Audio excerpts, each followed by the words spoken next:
Bonsoir à toutes et à tous. Je suis Bonsoir. ravi de recevoir aujourd'hui les éditions d'Alva avec Juliette Ponce, donc, qui est la fondatrice de la maison, toute jeune maison, qui a sorti ses premiers livres donc, en mai dernier. On est encore au mois de mai, donc tout va pour le mieux. Ouais. Avec Marianne Lacoma, qui gère évidemment les relations libraires notamment et les relations et les salons. Et Valentine Leyss, qui est donc la traductrice de L'Octopus et moi, l'ouvrage de Erin Hortel, dont on parlera tout à l'heure évidemment. Donc vous êtes 3 et 4 en réalité avec Marie-Laure Valkener.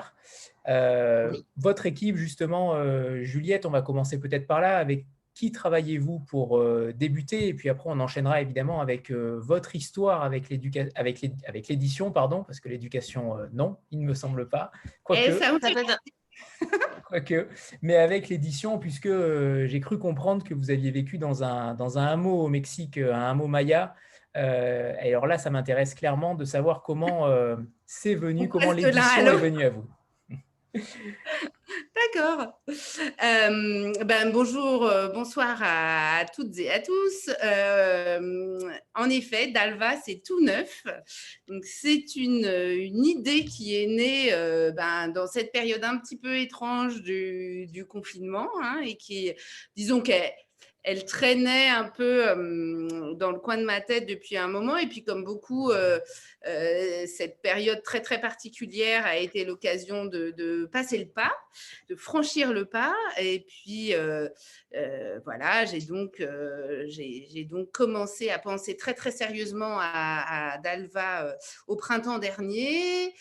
J'ai échangé avec tous les gens dont on a besoin pour se lancer dans cette aventure. Et puis très vite avec Marianne, que j'ai rencontrée par l'intermédiaire d'une amie et qui, je dois dire, pour moi, fait partie complète, intégrante de cette aventure en amont, puisque voilà, on forme un petit peu un duo qui menons cette maison. Et c'est né en fait d'une envie de faire les choses un petit peu autrement. J'ai travaillé dans plusieurs maisons de type généraliste avec un catalogue plus large, plusieurs éditeurs ou éditrices et des programmes plus lourds à chaque mois que ce qu'on peut se permettre dans une maison de petite taille. Et c'est vrai que j'avais un sentiment alors ça peut faire rire parce que c'est vrai qu'on reste quand même dans des échelles petites dans l'édition, mais malgré tout, dès qu'il n'y a plus de 10 livres à défendre par mois pour des maisons, Non, par an. Ah oui, oui. par an, mais Ouais. par mois encore plus. Ah oui. Il y a une forme d'énergie qui se dilue, forcément. Et bon, en littérature, moi je travaillais en littérature étrangère, donc c'est aussi un secteur qui demande de gros investissements en amont, puisqu'il faut choisir des textes qui existent déjà, les auteurs sont à l'étranger, il y a des étapes supplémentaires avec la traduction. Donc, j'avais souvent l'impression d'un très, très gros travail en amont et puis qui n'était pas forcément suivi des faits au moment de la sortie, tout simplement parce que je n'étais pas la seule à publier dans ces maisons et il y avait des priorités que je comprends très bien et des mises en avant. Donc, je me disais, j'en ai un petit peu, c'est un petit peu difficile quand même de ne pas être responsable de son travail de bout en bout. J'avais vraiment envie de voir un peu ce qui se passerait si mes choix étaient portés de bout en bout par moi et par une équipe que j'aurais choisie. Ça, c'était une motivation forte. Et puis, en librairie, je voyais bien que, et c'est un problème qui perdure, qu'il y a un espèce de surproduction et de noyade de nos livres dans un flux continu comme ça. Et je me disais, mais quelque chose de resserré, d'artisanal, je pense que ça a tout à fait sa place. Bon, je crois que dans l'édition, on n'est pas le seul domaine à se poser des questions comme ça, de revenir décroître pour donner du meilleur. Voilà, j'y crois assez et c'est comme ça qu'est née en tout cas cette envie de prendre les rênes. Et puis, j'avais beaucoup publié de femmes, puisque oui, je ne sais pas si tout le monde le sait dans l'assistance, mais en tout cas, Dalva a décidé de ne publier que des femmes. Et donc, du coup, ça, c'est né plutôt disons, de ce que j'ai publié les 3-4 dernières années. J'ai publié pas mal de femmes, des voix de femmes très fortes, enfin, qui me tenaient très à cœur. J'ai senti qu'il y avait vraiment de la part du public un vrai enthousiasme pour ces voix de femmes et que dans nos maisons,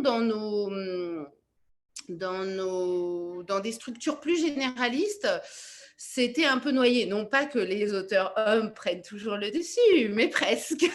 Et donc, je me disais que de les rassembler, ces voix, et de dire, voilà, notre principe de départ, c'est de ne publier que ces voix, mais pas forcément dans un seul but militant ou en publiant des textes militants. Je trouvais ça intéressant de dire juste, voilà, le principe de base, c'est de publier des femmes. J'avais au départ beaucoup pensé à faire quelque chose quasiment exclusivement autour des femmes et de la nature. Ceux qui ont lu L'Octopus et moi auront compris que c'est un sujet qui me tient à cœur, le natural writing au féminin. Et puis pour moi, c'était un des sujets justement où quasiment typique d'une espèce d'imaginaire complètement viril autour de ce natural writing, alors qu'il y a des grandes nature writers, et depuis un certain temps, hein, le groupe éditorial auquel j'appartiens, Contre la Maison Bourgois, ou qui a publié par exemple Anne Dillard, qui est une immense autrice de natural writing, mais aujourd'hui, si on va en librairie, quand je discute avec les libraires, quand je discute avec des grands lecteurs, l'idée qui se font du natural writing, ça reste quand même très, très masculin, très lié à la conquête de grands espaces aux États-Unis et à une pêche et à une chasse assez virile. Donc, voilà, tous ces sujets me travaillaient et j'ai essayé de les rassembler et d'y répondre un peu en montant cette maison avec mes acolytes. Mais je vais peut-être leur laisser un petit peu la parole. Marianne ? Oui, oui. Alors, qu'est-ce que je peux rajouter à toute cette affaire? Alors, en fait, moi, Juliette, elle m'a effectivement contactée pendant le confinement l'année dernière avec cette idée de se consacrer aux femmes. Alors moi, ce que j'ai beaucoup aimé dans le discours de Juliette, c'est que c'était un discours qui était très ouvert. C'est-à-dire que je pense que, et je pense que ça tient à la personnalité de Juliette. Juliette n'est pas quelqu'un qui aime être dans le conflit et dans l'opposition. Et donc, parce qu'on a beaucoup parlé, c'est vrai qu'on était, dans l'édition, il y a un mouvement général qui vise à donner plus de place aux femmes, dans lequel on s'inscrit complètement, mais en même temps, on sentait, nous, quand on lisait la presse, quand on allait, quand on allait en librairie, qu'on avait des échos de certains libraires, etc., que ces textes très féministes qui étaient publiés, finalement, il touchait un public de plus en plus nombreux de féministes très sensibilisés, mais par contre, il y avait aussi une opposition très franche et extrêmement presque violente à cette idée de féminisme. Et donc, Juliette, elle arrivait en disant, moi, j'ai peut-être envie, du coup, de porter des voix de femmes et d'arriver derrière toutes ces maisons d'édition qui sont vraiment dans le combat, pour moi, essayer de m'insinuer et d'avoir un regard féminin sur le monde qui serait de plus en plus lu, mais qui ne serait peut-être pas perçu comme quelque chose de gênant par les gens. Quelque part, c'était presque... Peut-être que quelqu'un qui est contre le féministe prendra par hasard un de nos livres et qu'on pourra lui instiller des idées féministes sans que rien n'y paraisse. C'est le poison. Voilà, donc une idée finalement très complémentaire. Et puis, je crois aussi qu'il y a dans l'édition. Et ça, alors bon, ça fait 1 an qu'on travaille sur le projet, donc on a eu le temps de beaucoup mûrir, de beaucoup voir des choses qui étaient publiées, etc. Mais je pense aussi que quand vous regardez les meilleures ventes en librairie, en fait, on voit que une grande majorité des femmes qui y figurent sont dans 2 catégories, c'est-à-dire soit les textes de dénonciation, qui sont absolument essentiels, hein, qui sont avec souvent des thèmes où des femmes victimes s'insurgent et font entendre leur voix. Donc ça, effectivement, c'est un genre littéraire, on ne peut pas parler d'un genre littéraire, mais un type de livre qui a sa place et qui rencontre un public, le public est vraiment au rendez-vous. Puis sinon, pour les femmes, on a quand même une grande, beaucoup de place accordée à des récits plus…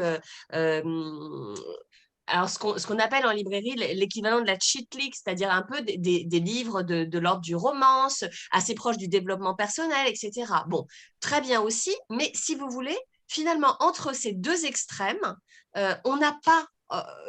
entre les 2, il est difficile pour une femme d'être publiée et d'avoir une place, une audience au niveau des médias et sur les tables des libraires. Et c'est un problème parce que finalement, alors oui, on publie plus de femmes et ces femmes ont font des bonnes ventes, mais finalement, elles sont segmentées dans certains genres littéraires et c'est complètement anormal parce que les femmes écrivent sur n'importe quel sujet, leur voix doit être entendue sur n'importe quel sujet et ça c'était… quand Juliette a commencé à me parler des livres qui l'a touchée, j'ai trouvé ça formidable parce que on avait effectivement ce récit d'une femme qui parle de la mer, on avait un récit, un western écrit par une femme qui aborde la question du nucléaire, et puis je vois très bien ce qui l'a fait vibrer quand elle trouve des livres là comme ça à droite et à gauche, alors qui ne seront pas tous publiés par Dalva, mais c'est sur quoi elle s'excite quand je la vois arriver au bureau en disant « Oh là là, j'ai trouvé un livre, j'ai entendu parler d'un livre génial, j'en ai lu les 50 premières pages, etc. » Vous avez effectivement un récit qui vient du Nord, alors qu'on ne pourra pas publier, mais qui sera chez un autre éditeur et qui doit être formidable, avec une histoire de la relation d'une femme et de son règne, et puis toute une enquête mise autour qui s'instaure autour de l'assassinat de ce reine, on va dire. Juliette parle d'une femme qui écrit sur son expérience sur des plateformes de forage. Donc les femmes et l'industrie, les femmes et la science, les femmes dans le domaine un petit peu plus du polar, les femmes dans le domaine du western. Oui, je pense que on a beaucoup à apprendre de ce regard féminin porté sur les femmes, dans n'importe quel domaine.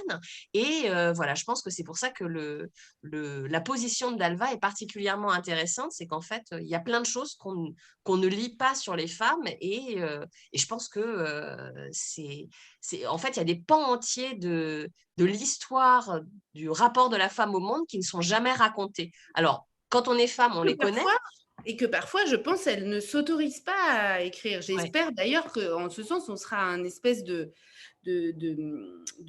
possibilité qu'on leur donnera l'idée qu'on peut écrire aussi là-dessus. Et voilà, pardon, je t'ai coupé, mais… Ouais. Non, mais tout à fait. Il n'y a pas qu'une censure de la part des maisons d'édition. Je pense aussi qu'il faut qu'on réapprenne à se dire, mais on est légitime sur tout. Il n'y a pas de raison.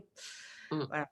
Donc ça, c'était vraiment un des fondements, et puis qui partait, de données pleinement chiffrées qu'on a consultées dès le début de la maison. Les femmes sont très, très largement moins publiées, hein, puisque le rapport, c'est à peu près 35-65% pour les hommes. Et puis, ce qui était encore plus marquant, c'était que sur la question des prix littéraires, donc une espèce de reconnaissance par des pairs, par un milieu et tout ça. Alors là, c'est la catastrophe. Ceux qui parviennent à… Et encore, on a été généreux, on a pris les 20 dernières années et il est clair que les 3 dernières années, ils ont quand même tous flippé. Ils se sont mis un petit coup de turbo et ils ont récompensé quelques femmes. Mais si on enlevait… Excepté peut-être les prix de lecteurs. Les prix de lecteurs oui, sont voilà.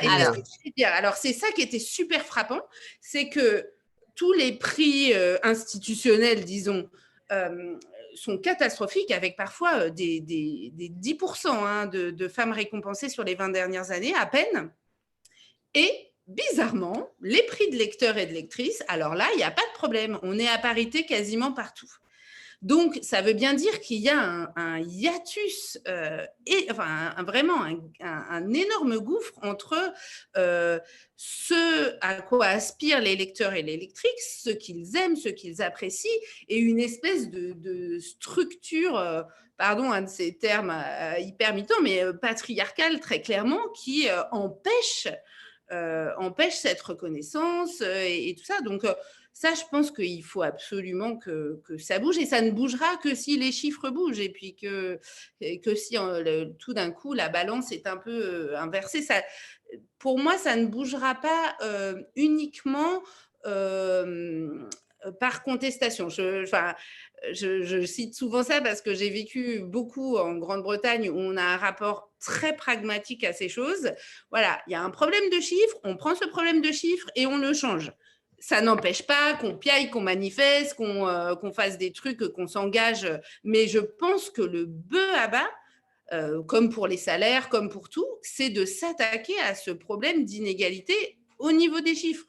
Donc, c'était aussi une des volontés de Dalva. Alors, on reste modeste, on ne truste pas l'édition nationale, hein, c'est clair, avec 10 titres, mais pour moi, c'est un message quand même assez fort. De dire, voilà, on ne publie que des femmes, et on ne publie que des femmes parce que, les gars, réveillez-vous, il y a un énorme problème de chiffres. Et on aura beau encenser soudainement un ou deux livres de femmes comme disait Marianne, qui sont très souvent des titres hyper revendicatifs et dont je pense que je conteste pas du tout la nécessité de les publier, et la nécessité que ces voix de femmes qui ont été victimes et qui sont aujourd'hui dans une colère complètement légitime s'expriment à fond, mais je pense que ça ne change pas le problème de départ, qui est vraiment un problème d'inégalité et de chiffres, et que pour ça veut dire qu'il faut publier plus de femmes et les publier dans tous les domaines qui existent. Est-ce que vous avez eu des remarques ou des critiques par rapport à ce choix-là de ne publier que des femmes? Est-ce que dans le milieu d'édition, vous avez entendu, est-ce que vous avez eu des remarques? Parce que ça m'intéresserait vraiment de savoir vous savez, ouais. comment ça a été perçu. De la part de la librairie, rien. On a été vraiment super bien accueillis, très encouragés. Et la seule question qu'on nous a posée, c'est « Mais pourquoi vous ne vous définissez pas comme féministe ?» Et notre réponse était, en fait, notre seul axe féministe, c'est de dire qu'on ne publie que des femmes, mais après, nous pouvons publier des autrices qui ne se définissent pas comme féministes. Parce que, voilà, on est finalement, c'est le parti pris de la maison d'édition. Donc, la demande des libraires, elle était plutôt inverse à celle qu'on vivait par ailleurs, notamment vis-à-vis de certains médias. Je pense qu'il y a certains journaux où il va falloir attendre un petit peu avant de voir des articles publiés sur Dalva. Pour les libraires, c'était peut-être un problème de classement, ou en tout cas de classification des ouvrages, peut-être, c'est ça? Non. Les libraires, je pense qu'ils ont envie de plus de titres de femmes et de titres plus militants. Donc eux, ils aiment beaucoup ce positionnement. Eux. Franchement, en toute honnêteté, l'accueil a été essentiellement hyper bienveillant. Alors bon, il y a toujours le vieux grincheux de service. Je ne vous fais pas le portrait parce que je pense que vous l'avez tous en tête, celui qui trouve vraiment ça tellement sexiste de ne publier que des femmes. Mais sinon, je pense que les gens que ça heurte, c'est encore aussi des questions de génération. C'est beaucoup sur cette idée qui en France est difficile, d'une forme de discrimination positive. On a vraiment du mal avec ce concept-là. D'ailleurs, en plus, on a un terme hyper moche pour le qualifier de discrimination positive. C'est vraiment pas beau. Alors que dans les pays anglo-saxons, c'est affirmative action. On affirme quelque chose, c'est quand même plus gai que de discriminer positivement. Et ça, je pense que c'est quelque chose qui trouble, en fait, on se dit, oh là là, mon Dieu, on va finir dans une société ultra séparatiste et ultra communautariste si on commence à aller vers ça. Or, c'est pas exactement le propos qui est ici. Moi, je préférerais largement qu'il n'y ait pas besoin d'imaginer une maison qui ne publie que des femmes tellement elles ne sont pas publiées. Je veux dire, j'y crois moi aussi à un espèce de modèle d'universalisme joyeux, mais mon constat, c'est qu'au sein de cet universalisme joyeux, on n'est pas tous égaux en fait. Donc, ça ne va pas. Euh, je ne trouve pas que ça empêche d'avoir une aspiration au vivre ensemble, à l'échange. Et au contraire, je pense que de n'opter que pour ce principe de base est beaucoup moins clivant et excluant pour des lecteurs hommes que d'avoir comme titre Je hais les hommes, comme c'est le cas là récemment d'un bouquin qui a eu pas mal de succès, je crois. Je crois que les hommes sont prêts. Je vous le dis. Non, mais, et puis, enfin, ça, c'était vraiment l'idée de base de cette maison d'édition, c'est que si on l'a fait, c'est pour les lectrices, mais c'est aussi pour les lecteurs. Et j'ai petite anecdote sur l'Octopus et moi, quand on a commencé à travailler sur ce titre, bon, nous, on travaille avec une équipe de diffusion en librairie. C'est-à-dire les gens qui vont voir les libraires pour prendre les commandes. Voilà. Et c'est quasi exclusivement des hommes. Il y a 2 femmes dans cette équipe, mais sinon, c'est beaucoup d'hommes. Et donc, on leur fait lire en amont l'Octopus et moi, avec nous, notre vision qui est, c'est l'histoire d'une femme qui se reconstruit dans son rapport à la mer et notamment à une pieuvre. Bon, alors, il est vrai que dans ce livre, la femme, quand on commence le livre, la femme sort d'un cancer et elle a eu une double mastectomie, donc voilà, elle n'a plus de poitrine. Bon, et c'est un thème du livre, mais pour moi, c'est loin d'être l'essentiel, et pour Juliette aussi, et ce qui est bien qu'on ne l'a même pas mentionné dans la 4e de couverture, parce qu'il y a plein de choses d'autres dans ce livre. Et en fait, quand on a commencé à en parler avec notre équipe de représentants, tous ces messieurs, mais bon, je les avais au téléphone les uns après les autres, et il y en a, enfin, le premier que j'ai au téléphone, il m'a dit, mais c'est fou, en fait, c'est une histoire de saint. Je dis, mais pas du tout. Et en fait, j'ai compris a posteriori que si pour lui, c'était aussi important, cette histoire de saint, c'est que jamais il n'avait lu dans un livre quelque chose qui parle de la poitrine des femmes de cette manière, c'est-à-dire de la manière vécue. Et effectivement, en ayant plusieurs échanges avec ces messieurs, ils me parlaient tous de scènes où cette femme qui donc a eu une reconstruction mammaire parle du regard des hommes sur son corps, etc. Et il me disait, mais jamais j'avais imaginé que les femmes ressentaient ça. Alors, c'est un aspect, mais vraiment très, très réduit du livre. C'est quelques lignes par-ci, par-là. Mais pour eux, ça leur a fait l'effet d'une véritable découverte. J'en ai même certains qui m'ont dit, mais plus jamais je ne pourrais regarder les femmes de la même manière. On a gagné.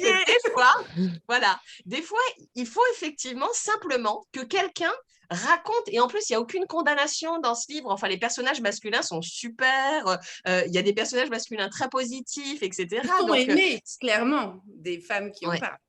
Oui, tout à fait. Mais voilà, je pense que le fait que des hommes puissent lire un jour dans un livre, parce qu'enfin, ça c'est mis en avant, ce regard des hommes sur le corps d'une femme comme ça, ça fait du bien, quoi. Oui, complètement.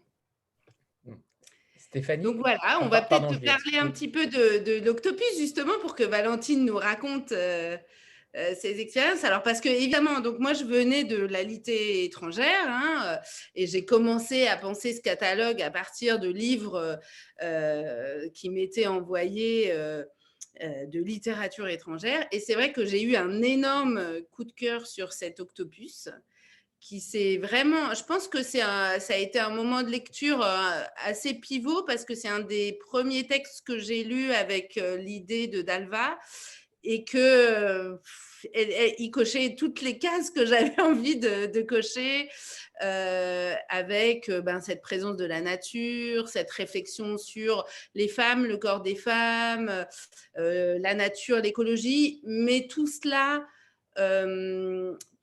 dit un peu comme on disait pour la maison en général, c'est-à-dire sans superbe, sans affirmer qu'on détient la vérité absolue sur ce qu'il faut faire, ce qu'il faut penser, avec beaucoup de nuances, parce que c'est un texte qui qui présente les choses et les êtres humains avec beaucoup de nuances et beaucoup d'empathie.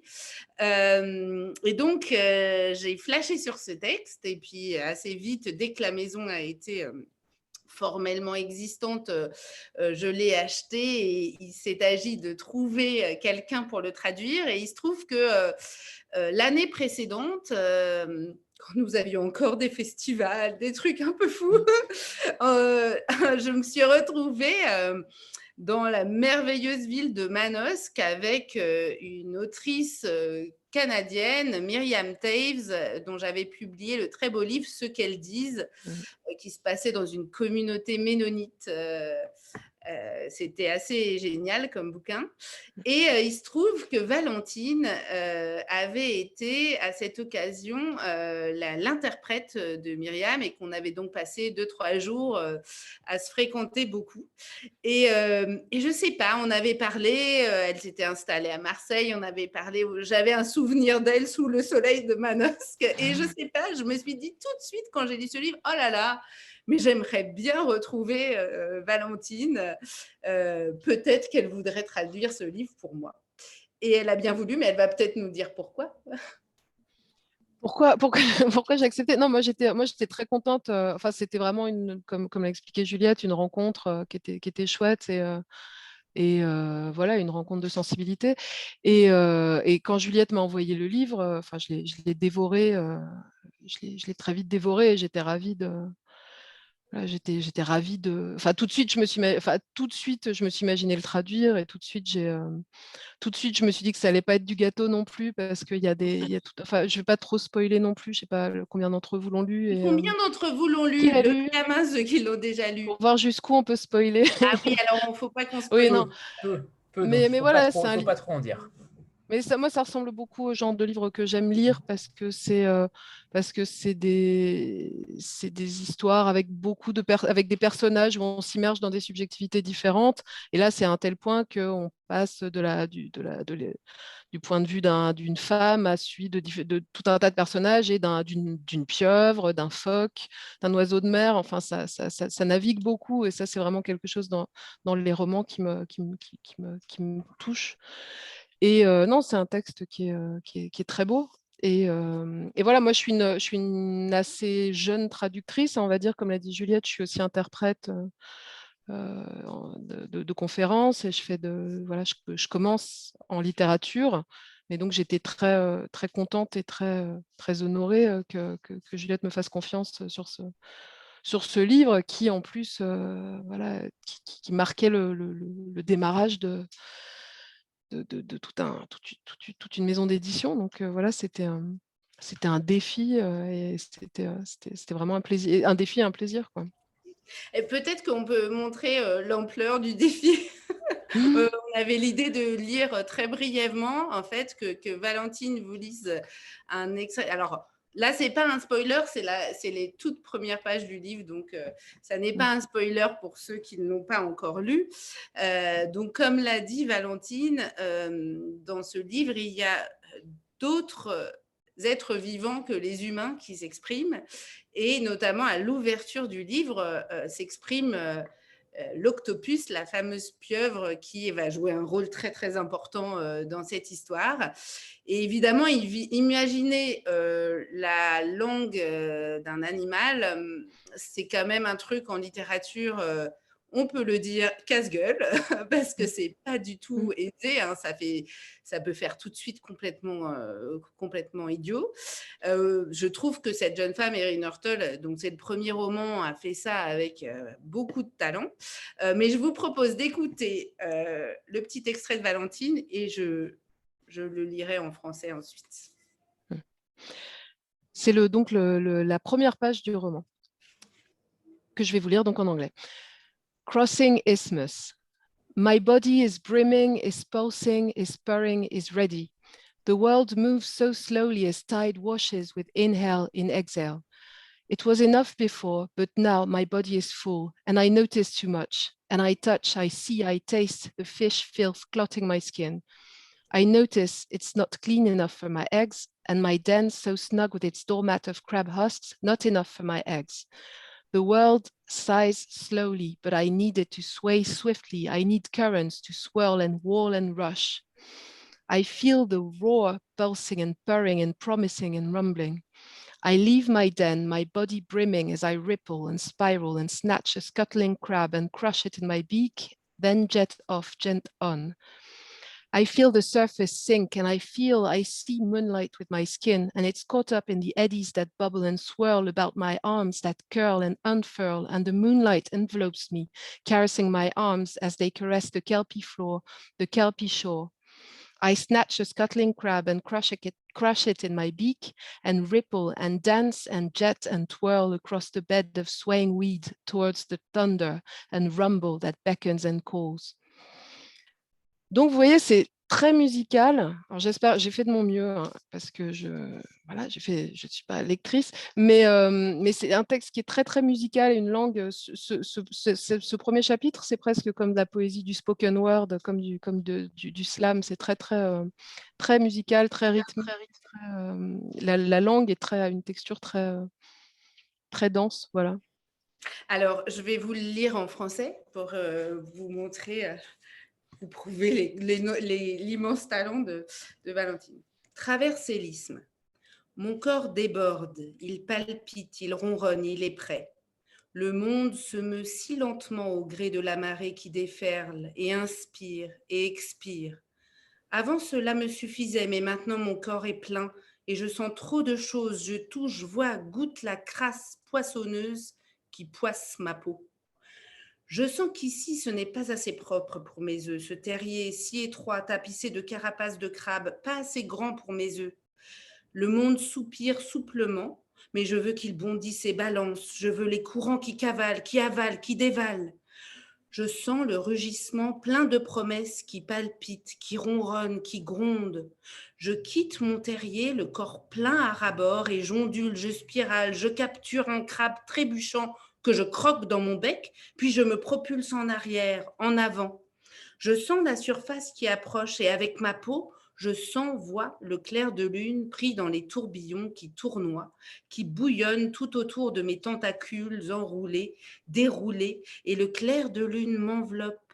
Il caresse mes tentacules qui effleurent le fond de Varech, le rivage de Varech. Je capture un crabe trébuchant que je croque dans mon bec et j'ondule, je danse, je vire, je me propulse jusqu'à l'autre bout du lit d'algues ondulantes, attiré par le tonnerre, le grondement qui m'appelle. Alors, je ne sais pas si vous avez vu, si vous faites partie des chanceux qui ont vu le très beau documentaire « La sagesse de la pieuvre », mais ce qui est décrit là, je trouve qu'en image, on le retrouve entièrement, cette façon dont ont les pieuvres de se déplacer. Et je trouve que c'est un tour de force vraiment de l'autrice et de la traductrice, du coup, de rendre à ce point... de façon si pertinente et si naturelle, parce qu'on ne se dit pas « Oh là là, c'est quoi cette pieuvre qui parle ?» Vraiment, je pense qu'on est avec elle au bout de 2 lignes, où la première ligne nous dit peut-être « c'est bizarre là, là ». Et puis après, on est emporté immédiatement. Et moi, j'ai des images, parce qu'évidemment, je me suis gavée d'énormément de vidéos sur les pieuvres depuis que j'ai travaillé sur ce livre. Je sais tout, je suis incollable sur leurs petites tentacules, leurs nombreux cerveaux, tout ça. Et à chaque fois, je me disais, mais qu'est-ce que c'est bien rendu? Parce que vraiment, le côté je m'enroule, je me déroule, hop, je sors une tentacule, tout ça, c'est vraiment ce rythme complètement ondulant et en même temps... avec une espèce de vivacité et d'agilité extraordinaire. Je trouve que c'est très, très bien rendu. Voilà. Merci, Valentine, d'avoir lu ce passage. Et puis, c'est vrai qu'il y a un autre défi, je crois, c'est juste la nature qui est très, très présente, donc, puisqu'on est à un endroit assez spécifique en Tasmanie, au bord d'un isthme, qui, justement, cette pieuvre doit traverser à ses risques et périls, en sortant de son élément naturel qui est la mer, pour rejoindre une autre baie et pondre ses œufs en paix. Il y a une nature très, très présente dans ce livre. Ça a dû être aussi... salé, pardonne-moi, c'est normal, mais voilà, si tu peux nous dire un petit mot là-dessus. Oui, bah, la nature est très présente. L'autrice Erin Hortol, elle habite donc dans cet endroit qui est en Tasmanie. Alors la Tasmanie, je ne sais pas si vous voyez l'Australie, donc la grosse Australie. La Tasmanie, c'est tout en bas, tout au sud. Et elle habite donc sur cette petite péninsule qui est tout au sud du sud de l'Australie, donc vraiment tout en bas du continent, et qui est un endroit donc, où l'océan est très présent. Où cette autrice, donc elle surfe, elle écrit sur le surf aussi. Et elle vit très proche de la mer. Et donc, c'est vraiment on sort du livre vraiment avec ce goût et cette ambiance qui est très, très présente. Et le défi, c'est que l'anglais, alors peut-être que je me trompe, mais on dit que les Esquimaux, ils ont 10 mots différents pour dire neige. Et les Anglais, ils ont énormément de mots pour décrire les mouvements, donc les ondulations de l'eau, les mouvements, les scintillements sur l'eau. Enfin, il y a un vocabulaire qui est très, très riche et que Erin Hortol convoque avec beaucoup de plaisir mais qui du coup, c'est vrai qu'on a parfois l'impression qu'on est à court de mots en français pour rendre tout ça. Donc Ouais, voilà. ça, les Anglais ont un vocabulaire effectivement Mm, plus mm, développé. Mais mm, surtout, moi, ce que j'ai trouvé que la grande force de ce livre, c'était ça aussi, c'était d'avoir le contraste entre différents niveaux poétiques de chapitre en chapitre, puisqu'on a ces mm. chapitres qui donnent la parole à quelques animaux. Alors, il y en a, je sais pas, peut-être 4, 5 dans le livre. Oui, 4. Ouais, voilà, qui sont d'une immense poésie. Et puis, les passages où les humains reprennent la parole, où on a beaucoup plus de dialogue, où on a une chaleur humaine qui se développe dans ces pages, qui est formidable. Enfin, c'est un livre qui est On est une soirée entre très vif. copines. Mm, Ah, mais complètement. Plein de Voilà, moments. c'est ça. mm. Ça Ouais, il y a donne beaucoup vraiment de. l'impression Ouais. que quelqu'un vous raconte une Mm, histoire comme on pourrait le raconter assis au bord de la plage, à l'heure de mm, l'apéro, avec des amis. Voilà, ce personnage de Lucie qui va vous raconter ce qui lui est arrivé, elle lit un peu, mm. c'est ce qu'elle fait dans ce livre. Et avec Ouais. beaucoup d'humour aussi. Moi, c'est un livre qui Ouais. m'a beaucoup fait rire. Le rendre, encore une fois, cet humour, c'était aussi un défi pour la traduction. Mm. Mm. Alors, Mathilde Tamaïboum, qui a traduit l'autre livre que nous avons lancé en même temps. Alors, l'idée pour nous, c'était d'essayer d'entrée de jeu d'un peu montrer un panel des possibles publications de Dalva et de ce qu'on pourrait dire. Donc, on a hésité à un moment à être entre 1 et 2 livres. Et puis, alors c'est vrai que l'Octopus et moi répond à beaucoup de choses qu'on a envie de mettre dans le Dalva, mais on avait aussi envie d'avoir un autre livre qui dirait peut-être un peu autre chose, un autre aspect de la maison, tout en restant évidemment dans nos choix de départ. Et c'est vrai que l'été dernier, un agent m'a envoyé des textes de cette autrice japonaise, Erika Kobayashi, en me disant ah, tu vas adorer ça, je sens que c'est pour toi. Elle ne parle que de femmes et de radiation. J'ai dit ah bon, pourquoi les radiations? Mais en même temps, je trouvais ça assez marrant. Je me suis dit ah bon. Et donc j'ai lu d'abord d'elle des nouvelles qui parlent en effet de traditions transmises entre femmes au Japon et de la place des radiations dans l'imaginaire de ce pays. Et puis, j'avais les 30 premières pages de de ce roman, hein, Trinity, Trinity, Trinity, dont je trouvais le titre hyper intriguant. Et puis, j'ai commencé cette lecture et j'ai été hyper bluffée parce que j'avais personnellement rien lu de semblable. Alors, je trouvais des échos de textes d'auteurs ou d'autrices japonaises dans le sens où on y trouve cette atmosphère très étrange qu'on trouve aussi dans les films japonais, hein, à la fois d'une ville complètement aseptisée, mais hyper mystérieuse, qui bouillonnerait de forces un peu obscures, malgré son hyper... complètement aseptisé, tout tout travaillé industriellement quasiment, mais qui aurait comme ça des mystères à cacher. Donc, c'est un peu l'ambiance qui saisit Trinity. Et puis, l'idée que je trouvais folle déjà l'année dernière, mais que je trouve encore plus folle cette année, c'est-à-dire que au moment où j'ai lu ce texte, les Jeux Olympiques étaient en train d'être annulés définitivement. Or, le texte se déroule le jour de l'ouverture des Jeux Olympiques. Donc, quand elle l'a écrit, je pense, en 2018-2019, c'était une dystopie complète.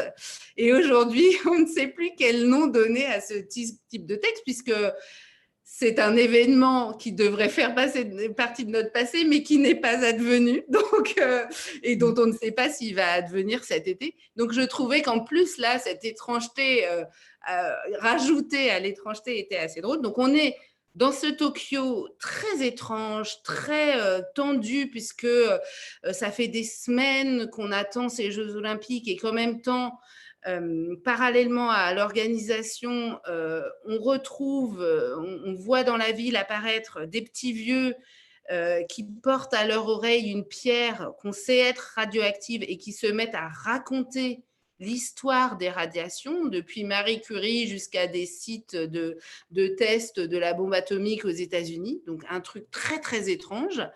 Des gens absolument pétrifiés de peur parce qu'on ne sait pas si c'est un groupe terroriste, si c'est des petits vieux qui ont perdu la boule ou ce qui est en train de se passer. Et puis, ce truc très beau que finalement, moi, j'ai trouvé vraiment très, très intéressant dans ce livre, c'est que, en fait, cette fille, Erika Kobayashi, son idée, c'est que dans des mondes comme ça, ultra moderne comme peut l'être le Japon, où la nature et ses mystères ont été absolument tenus et poussés à distance le plus loin possible. Donc, dès qu'ils prennent un verre d'eau, c'est filtré par 10 machines. Elle est tout le temps dans des environnements où c'est air conditionné, écran partout. Donc, la nature est absente, mais en même temps, sa théorie à elle, c'est que dans des ambiances comme ça, elle reprend ses droits justement par le biais de cette puissance nucléaire, cette espèce de mystère qu'on a essayé de dompter absolument et qui nous échappe complètement. Donc elle, son idée, c'est que ces radiations qui sont impalpables, qui nous terrifient, qui peuvent nous tuer, racontent en effet une histoire, sont une façon de raconter une histoire de notre humanité. Et elle raconte une anecdote très belle on a eu la chance d'avoir des petits extraits d'interviews qu'elle a pu donner et qui ont été traduites en anglais, et où elle dit qu'elle a un autre livre sur Marie Curie, parce que donc elle est complètement obsédée par cette histoire. C'est pas pour de faux, comme diraient mes filles, c'est pour de vrai. Elle travaille là-dessus en tant qu'artiste visuelle, en tant que mangaka et en tant qu'autrice. Et elle raconte qu'un truc qui l'a complètement bouleversée, c'est qu'au moment où elle faisait ses recherches sur Marie Curie, elle est allée consulter des correspondances, des papiers qu'elle avait tenus, et elle y est allée avec un compteur Gégère qui, évidemment, dans la bibliothèque, s'est affolé. Et elle disait, mais pour moi, ça, c'est incroyable, cette idée que l'histoire de cette femme, l'histoire de ce qu'on sait d'elle, soit bien sûr couchée sur le papier qu'elle a écrit, mais soit aussi puisse se matérialiser par ces rayonnements qui sont encore là et qui se dégagent de ces papiers, et cette puissance nucléaire et de l'atome qui s'en dégage encore. Je trouve ça hyper fort. Et en effet, c'est ça qu'on a dans ce livre, c'est comment ces choses ténues et d'une puissance absolue racontent notre histoire, sont un biais pour raconter notre histoire et notre monde contemporain aussi, puisque là, on est en plein dans tout ce qui nous tient en ce moment, tous ces bébêtes qui circulent et qui changent absolument nos vies de façon radicale. Là, on est vraiment là-dedans, puisqu'ils ne savent pas, du coup, pendant tout un moment, on ne sait pas si c'est une épidémie qui frappe ces petits vieux, une espèce de sorte d'épidémie de démence qu'ils auraient attrapé on ne sait comment. Et c'est un livre d'atmosphère totale, très, très ténue, puisqu'il est très court, il fait 200 pages, il se tient sur une seule journée, donc il est rythmé par cette journée d'inauguration des Jeux Olympiques. Il est raconté par une femme, Quadra, qui est tenue, elle aussi, qui est tiraillée entre deux générations, sa mère, dont elle suspecte qu'elle fait partie de ces petits vieux Trinity, comme on les appelle, et sa fille adolescente qui lui fait pas passer le meilleur moment de son existence, on peut dire. Et j'ai trouvé que c'était un texte très beau sur... alors là, c'est pas du nature writing, mais en creux, en fait, il y a cette histoire de notre rapport à la nature. Qu'est-ce qui se passe quand on l'a à ce point nié, en fait. C'est un très beau livre, très particulier, mais très beau. Et donc, on avait envie de dire, voilà, il pourra avoir ça aussi chez Dalva. Il pourra avoir d'un côté ce livre où on a l'impression d'être en train de boire des bières avec des copines sur une plage, mais qui a malgré tout l'audace de faire parler des animaux. Et puis des choses peut-être plus cérébrales, plus obsessionnelles, comme le texte de Kobayashi, que moi j'aime beaucoup. Est-ce que j'ai tout dit, Marianne? Ah bah oui, sur Erika Kobayashi. Non, je pense que c'est pas à moi qu'il faut demander ça, c'est à Anthony, parce qu'Anthony, il a... C'est parfait. Je pense que sincèrement, quiconque entend votre discours achètera tous vos livres. Vous les vendez tellement bien, c'est assez incroyable de les vendre aussi bien. Donc bravo. C'est un métier. Je passe la parole à non, mais Stéphanie. quand on fait 10 livres par an, si on les aime pas vraiment, c'est un problème quand même. Et si on les aime pas d'amour, c'est problématique. Ça se ressent. Ouais. Alors, je voulais juste peut-être vous dire que là, je vous ai parlé de fiction et de fiction étrangère. On aura de la non-fiction chez Dalva dès l'automne. On aura à la fois des récits de narrative non-fiction, ça plutôt sur 2022, avec par exemple une autrice britannique assez incroyable qui a tout plaqué pour partir vivre sur une toute petite île au nord de l'Écosse, d'abord avec son mec, mais le mec, il n'a pas tenu longtemps. Il part assez vite et elle reste toute seule dans ce milieu ultra hostile où elle décide, ben voilà, c'est ma vie, je vais apprivoiser cette solitude absolue et ce dénuement. Elle est sans électricité, elle se baigne tous les jours dans la mer du Nord pour raffermir son caractère. Et voilà, donc ça, c'est un des exemples. Et puis, on aura aussi des essais à partir d'octobre, un premier essai sur, assez fascinant sur l'économie de l'attention, le temps qu'on croit prendre de loisirs devant nos chers écrans et qui, en fait, tombe non pas dans les mains, mais dans le porte-monnaie d'horribles exploitants capitalistes atroces. Voilà. Alors, tout à l'heure, on parlera aussi peut-être de la biographie sentimentale de l'huître, mais on en parlera tout à l'heure. On garde le meilleur pour tout à l'heure. Stéphanie, c'est à toi. Oui, bonsoir Juliette et bonsoir Marianne, bonsoir à tous. Bonsoir. Et merci pour ce discours passionné parce que c'est vraiment intéressant de voir à quel point vous êtes porté par votre projet et votre ligne que j'aime beaucoup. Et alors, moi, la question que je me suis posée quand j'ai vu le nom que vous avez choisi pour votre maison, la question que je me suis posée, c'est parce que donc c'est Dalva de Jim Harrison, qui est une héroïne extrêmement forte, insoumise, libre, un personnage hors norme, hors du commun, et qui est qui est en étroite relation avec la nature aussi, dont vous avez beaucoup parlé.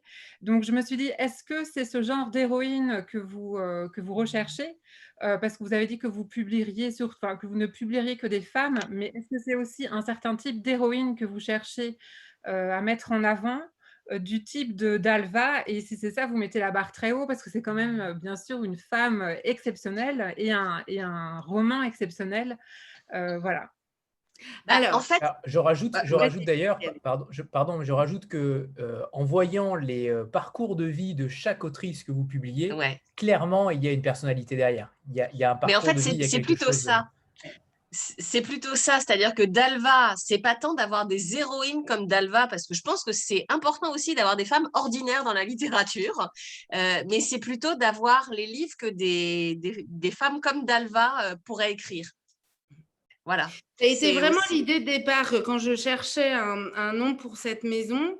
Alors, je me suis laissée tenter au départ. J'ai testé des substantifs, des adjectifs, des les quelque chose et tout. Alors, c'était pas terrible. Et puis surtout, alors là, hyper vite, ça sonnait très revendicatif, justement. Mais j'avais l'idée de trouver un titre qui évoque immédiatement la littérature et qui évoque immédiatement les femmes. Bon, Dalva, c'était comme beaucoup d'entre nous un livre référence pour moi. Mais c'est vrai que c'était plutôt dans mon idée, comme dit Marianne, c'était plutôt qu'est-ce que Dalva écrirait si elle écrivait, plutôt que l'idée d'avoir des héroïnes toutes comme Dalva. Et là, je rejoins complètement Marianne. Je pense que ça aussi, c'est une injonction qui est intenable, celle des femmes puissantes tout le temps. Enfin, on retombe dans une autre exigence imposée aux femmes. Non, on n'est pas tous les jours Wonder Woman. On s'est déjà fait avoir avec ça, je pense. Enfin, les générations, moi, quand j'en discute avec les générations de ma mère, il y a eu ça. Il y a eu ah, mais on va bosser, on va gagner plein de fric, on va faire plein de trucs et on sera des superwomen en même temps maman et tout ça. Bon, on sait où ça nous a mené. Et là maintenant, aujourd'hui, c'est on va être des nénettes incroyables qui partons chasser le bison. Je ne crois pas. Je pense qu'il y en a des femmes comme ça et c'est génial qu'il y ait des femmes puissantes. Mais je trouve que cette injonction à la puissance, c'est pas possible. C'est encore une fois nous mettre dans une case, une catégorie et nous imposer ce qu'on doit être. On est toutes ultra diverses dans notre façon d'aborder la vie. Là, on a un roman à la rentrée que j'adore, qui a un vrai regard sur le monde absolument passionnant et très drôle et très ironique, très doux, qui est celui de Jenny Ophil et de son livre Atmosphère.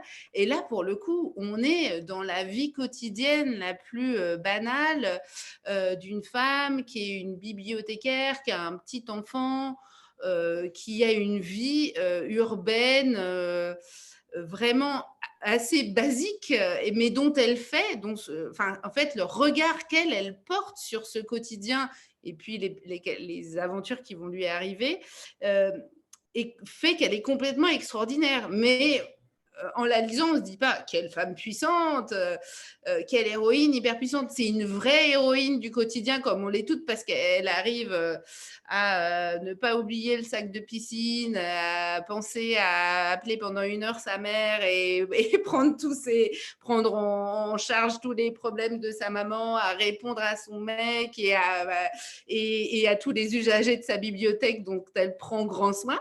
Mais c'est pas du tout une Dalva pour le coup. Mais pour moi, c'est ce regard de femme sur ce quotidien qui n'est ni oh, je suis une victime de ça, ni je suis une femme surpuissante et je mène tout ça absolument parfaitement. C'est aussi une vérité que je suis ravie de porter chez Dalva. Voilà. Là où je voulais en venir, c'est véritablement sur les autrices que vous publiez, parce que clairement, c'est Erin Hortel, un destin, entre guillemets, un parcours particulier, puisqu'elle a contracté le virus de Ross River, notamment pendant de longues années.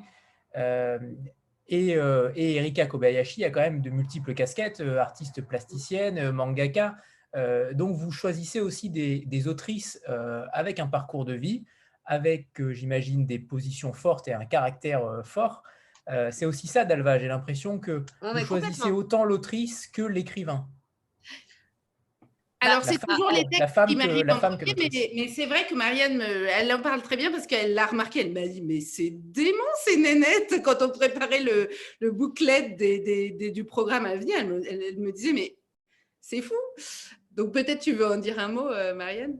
Oui, en fait, je pense que les textes ne sont pas choisis pour leur autrice, mais que, en fait, nous avons constaté que toutes ces femmes avaient effectivement des vies formidables, mais Après, je pense encore une fois que toutes les femmes ont des vies formidables à leur manière et qu'il faut juste savoir de quelle manière on les regarde, quoi. Donc, euh, donc voilà. Mais ça, c'est vrai que c'était très stimulant quand on commençait à étudier leur biographie en allant sur les sites internet espagnols, américains, anglais, etc., pour essayer de voir tout ce qu'elles avaient fait. Enfin, parce que quand vous ne creusez pas la vie d'Erin Hurtle, enfin moi, les premiers, la biographie que vous lisez d'elle quand vous êtes sur le site internet de son éditeur, c'est Erin Hurtle, elle a 30 ans et elle est prof à la fac, quoi. Bon, so what? Enfin, je veux dire, comme beaucoup de gens. Et puis, en fait, c'est effectivement quand on commence à discuter avec elle, qu'on échange des mails avec elle, que là, elle vous dit, ah bah non, mais moi, ça y est, j'ai décidé d'être autosuffisante. Donc, avec mon mec, on a acheté des agneaux et des poules, et puis on cultive un grand potager. Et parallèlement, ouais, je suis prof à la fac. Vous vous dites, ah ouais, déjà, quand même, elle le fait. Et puis après, elle vous explique effectivement ce rapport au virus de Ross River. Alors, bon, pour développer, donc, le virus de Ross River, c'est une fièvre qu'on ne connaît pas du tout dans nos pays, qui sont un espèce d'équivalent du chikungunya, dont nous, on a entendu parler à cause de la Réunion, qui est donc un virus porté par les moustiques. Et il se trouve qu'Erin Hurtle a été atteinte quand elle était adolescente et que pendant plusieurs années, elle a subi des crises qui faisaient qu'elle, qui était une adolescente de Tasmanie, quoi. Donc, elle passait son temps à surfer, à se baigner sur des bateaux. Enfin, la plage, c'était le cœur de son existence, quoi. Elle raconte très bien, ma maison était une maison remplie de sable et de livres. Voilà. Et en fait, elle ne pouvait plus aller sur la plage. Elle était obligée de garder la chambre pour éviter d'autres bactéries, etc. Donc, complètement déprimée, elle gardait la chambre et ses parents, pour essayer de lui remonter le moral, lui apportaient des livres qui parlaient de la mer, hein, puisque c'était ce qui lui manquait le plus. Donc, elle a lu tout ce qui existait de récits de pêcheurs, d'aventuriers, de marins, etc. Puis elle lisait ça et en fait, sa réflexion a été, mais c'est pas la mer que je connais, moi. Mon expérience de la mer, ça n'a rien à voir avec ce que ces gens en disent. Et donc, quand elle était adolescente, elle s'est dit, un jour, j'écrirai un livre et je raconterai la mer telle que moi, je la vis. Et donc, ce livre-là, c'est L'Octopus et moi. Donc, vous voyez, effectivement, ça remonte à quand même un projet d'une jeune fille adolescente bloquée dans une chambre qui vous dit, eh oh, c'est bon, hein, qu'est-ce que c'est que ces récits qui nous parlent de l'océan, mais pas du tout tel qu'on devrait le faire. Donc, voilà, je trouve que c'est… Oui, et puis c'est vrai qu'il y a des femmes puissantes, même là dans les livres à venir. Enfin, je pense à Olga Merino, qui est une Espagnole, qui écrit un western qui se passe en Andalousie, mais qui, elle, dans son parcours de vie, a un parcours de vie dément. Elle a été grande reporter en Russie. En fait, elle était en Union soviétique au moment de la perestroïka quand tout a basculé. Donc, c'était la correspondante d'un grand journal espagnol. Elle a vécu en Grande-Bretagne. Et puis, elle livre ce roman qui est une espèce de western noir campé dans les oliveraies d'Andalousie, assez génial, avec un personnage de quinquagénaire qui, envers et contre tout, campe sur les terres de ses ancêtres et même si on essaye de l'en déloger, elle reste là vraiment comme une warrior, quoi. C'est très étonnant comment cette femme…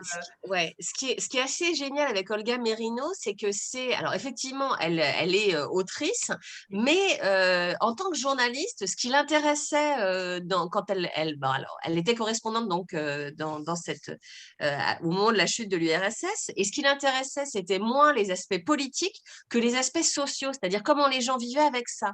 Et aujourd'hui encore, elle écrit des articles dans la presse espagnole. Et son rapport de journaliste, c'est toujours des enquêtes de terrain, c'est des reportages sur des gens, des parcours de vie de gens, etc. Et ce qui l'intéresse, c'est au moment où les mondes changent, comment, à l'échelle individuelle, on peut s'adapter. Et son roman, il fait écho à ça puisqu'il raconte, on est dans notre monde contemporain, hein, donc dans une campagne espagnole, mais ça peut être assez proche de ce qu'on a en France. Et en fait, elle met en scène des personnages qui disent à un moment, mais pourquoi il faudrait être moderne? Est-ce qu'on ne peut pas garder nos terres? Et si on a envie de vivre avec le RSA, mais so what, quoi? Je veux dire, si mon bonheur, c'est ça, pourquoi est-ce que je devrais absolument envoyer les vieux à l'EHPAD et non pas les laisser mourir plus tôt peut-être, mais dans leur maison? Enfin, je veux dire, à un moment, le choix individuel de ne pas faire ce que la modernité ce vers quoi nous guide la modernité, c'est un vrai choix. Et en fait, ce livre, il parle de ça. Donc, c'est aussi un écho à son parcours professionnel de journaliste. Oui, oui, tout à fait. Voilà, Donc, bon. encore On une s'enflamme, fois, pardon. On vous non, redonne non, la main, Anthony, allez-y. non, c'est vrai que, allez, Anthony, ouais. Oh, là, on ne le laisse pas parler, vraiment. Ah oui. C'est un régal, c'est un plaisir. C'est un plaisir. Non, je voulais revenir peut-être à Valentine et Erin Hortel par rapport à leur lien. Est-ce que vous avez travaillé ensemble? Est-ce qu'Erin Hortel parle français peut-être? Est-ce que vous avez travaillé ensemble? Et la deuxième chose, c'est sur cette utilisation dont on parlait tout à l'heure de ces verbes qui sont dédoublés, voire triplés dans le dialogue avec, pas le dialogue, pardon, mais dans la tête de la pieuvre. Ça, je n'avais jamais vu ça en littérature. C'est quelque chose de très particulier. Comment elle l'explique? Est-ce qu'elle vous l'a expliqué d'ailleurs? Est-ce qu'il y a une véritable intention derrière par rapport à ce style-là? Alors, je vais commencer par la deuxième question. Je vais commencer par la première question. J'ai communiqué un petit peu avec Erin dans le cours de ma traduction, mais alors vraiment quand j'avais des points très spécifiques. Alors, ce qu'il faut savoir en plus, c'est que j'avais jamais traduit de texte australien. Les Australiens, des fois, ils ont des petites singularités, des particularités de langage. Ils ont encore, comme les Anglais ont plein de mots pour dire la mer, les Australiens, ils ont plein de mots pour dire la bière. Ils ont un nombre de mots qui apparaissent dans le bouquin pour désigner c'est On assez sent les étonnant. thématiques. On sent les Voilà, thématiques on sent leurs préférées. priorités qui sont bien claires. Et non, et en plus, Erin, donc, elle utilise des particularités tasmaniennes aussi. Et des fois, il y avait des expressions que j'avais beau chercher, que j'arrivais pas à trouver. Donc voilà, je l'ai un petit peu questionné mais vraiment plutôt sur des points de détail. Et sur la question des verbes, de ces verbes, donc comme on a vu dans l'ouverture, la pieuvre qui touche voix-goutte, en fait, c'est quelque chose qui apparaît plus loin dans le livre quand l'héroïne du livre, Lucie, commence à s'intéresser aux pieuvres et à lire sur cet animal. Une des découvertes qu'elle fait, c'est que c'est un animal qui a cette faculté de synesthésie, on peut dire. C'est-à-dire qu'ils ont sur la peau, les terminaisons nerveuses qui font le toucher ont aussi une perception visuelle et sont aussi capables de goûter en même temps. Donc, il y a vraiment, c'est vraiment une particularité biologique de l'animal qui est soulignée dans le livre. Qui est souligné dans le livre un petit peu plus loin et donc et qui fait que du coup dans ce premier chapitre où on est dans la tête de la pieuvre, enfin dans le corps de la pieuvre, il y a ces perceptions qui se mêlent et ouais, vraiment une synesthésie qui s'opère, quoi. C'était pas Et évident à traduire en littérature au final. On non, comprend très bien physiquement, ouais. mais en littérature, c'était loin d'être évident. Oui, oui, mais c'est intéressant parce que c'est vrai que c'est un phénomène stylistique qui s'explique par une réalité biologique, quoi, finalement. C'est rigolo. Mais c'est marrant parce que c'est vrai que moi, j'appréhendais quand Valentine m'a envoyé son essai, je me suis dit, ah ben, en fait, c'est sur cette première page qu'on va savoir si ça va fonctionner, en fait. C'était le truc le plus compliqué. Ça et les dialogues, parce qu'il y a beaucoup de dialogues très vivants. Et comme tout le monde sait, en traduction, les dialogues, c'est vraiment, vraiment compliqué, vu que c'est quand même là que toute notre façon idiomatique d'échanger se manifeste. Mais c'est vrai que dès le début, tu as trouvé... on a fait un petit essai, comme on fait toujours en traduction, et dès le début, elle a changé un tout petit peu, mais elle a très peu changé cette première partie de la pieuvre qui parle. Tu as trouvé tout de suite, je pense, le rythme. On a changé deux trucs. On a changé un verbe, je me souviens, soupirer ou je ne sais plus Oui. quoi. Je me souviens très bien qu'on a on a discuté là-dessus, mais sinon, c'était impeccable. Ça et le rythme des dialogues qui sont très présents et donc il était essentiel, et qui sont très anglo-saxons dans leur formule, hein, et qu'il n'est pas toujours facile de Et ce qui est, rendre. ouais. Ce qui était intéressant dans les dialogues aussi, c'est qu'on a des personnages vraiment qui vont de la narratrice principale, qui est une jeune femme qui a la trentaine, qui vient de la grande ville et qui est venue s'installer en Tasmanie. Mais on a aussi des personnages de donc son amie qui est une femme plus âgée et qui est une femme du coin et qui a un langage plus oui, d'une femme d'un certain âge. Et plus idiomatique aussi. Enfin, il y a différentes voix très diverses. Et donc, c'était vraiment un défi d'arriver à rendre ça. Mais, Ouais. mais ces dialogues, ils sont très réussis et pour moi, enfin, ils sont très réussis dans le texte Mm. original parce que du coup, le dialogue, quand c'est réussi, ça crée une empathie hyper forte avec Mm. les personnages qu'on est en train de Mm. suivre. Valentine l'a super bien rendu en français, donc ça fonctionne vraiment. Et puis ces passages des animaux, donc c'est pas celui de la pieuvre n'est pas le seul. Et pour moi, ils sont tous très bien réussis. Ils sont tous très différents, c'est-à-dire ce qu'on a là, cette espèce de rythme sur des verbes qui s'enchaînent de façon étrange selon nos habitudes. C'est pas du tout l'artifice entre guillemets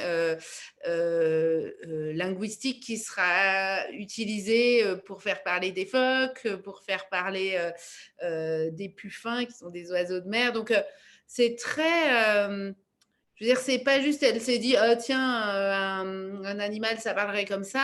Enfin, il y a une vraie réflexion, comme elle disait que cette option de langue, elle reflétait une réalité physique des pieuvres qui sont capables de à la fois sentir, voir, toucher en un même mouvement. De même, la partie du phoque et la partie qui est racontée par un oiseau présente des options de langue complètement différentes et toutes, à mon avis, très réussies. Ça, c'est un des points, c'est une des grandes audaces du livre et pour moi, une audace réussie. Clairement, ça c'est une évidence. Je reviens sur Erika Kobayashi puisque j'ai cru comprendre que elle a découvert la littérature avec le journal d'Anne Frank, donc c'est plutôt surprenant pour une japonaise. Et j'aurais voulu savoir si vous comptiez, alors deux questions en une, si vous comptiez avoir une politique d'autrice, tout simplement, si vous alliez suivre vos autrices dans le futur, et notamment ce manuscrit d'Erika Kobayashi sur Marie Curie et Edison, il me semble, je ne sais pas si c'est un roman ou si c'est un essai, mais dans tous les cas, j'ai vu que vous publiez les deux, donc pourquoi pas. Qu'en est-il là-dessus? Alors, oui, pour moi, c'est essentiel. Enfin, j'imagine pas abandonner. Enfin, je trouve que c'est un mouvement de confiance et d'abandon hyper fort que de porter son texte vers une maison. Et là, il s'agit de jeunes romancières. Hein. Erin Norton, c'est un premier roman. Erika, elle a un peu plus écrit, mais enfin, ça reste. Et pour moi, il y aura une continuité. Enfin, j'imagine pas du tout m'arrêter là avec ces femmes et leur dire oh, ben non, va voir ailleurs là pour le prochain. Ça fait partie de la confiance qui s'établit entre nous que de les aider à porter ce qu'elles ont à dire pour la suite. Et pour moi, ce sont toutes les deux des femmes qui auront d'autres choses à dire et à écrire, c'est certain.